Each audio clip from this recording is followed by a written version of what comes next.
If you were wondering where all those anime characters in Smash Bros. Came from, look no further than the most recent game in the series, Fire Emblem Awakening. The story is that your amnesia-struck protagonist wakes up in a field and joins a group of heroes called the Shepherds, to fight and restore order to a nearby war between two kingdoms, only to be caught in a much larger conflict that can thankfully be fought back using the power of friendship.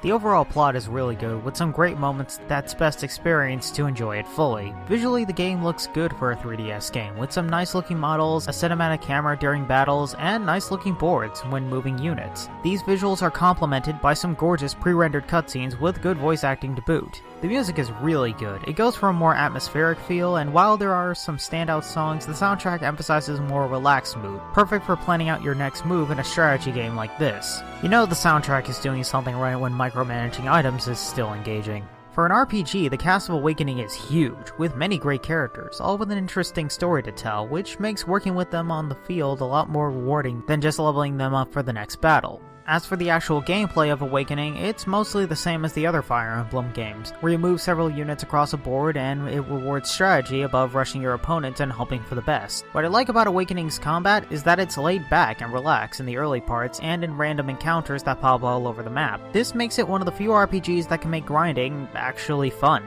If you heard about this series prior as that hard RPG where characters die permanently, don't worry. The game actually allows people who want a more casual experience to turn off permadeaths so newcomers aren't alienated, and the game still presents a pretty good challenge. In other words, if you own a 3DS and you haven't given this game a shot, then you are missing out on one of the best RPGs on the system.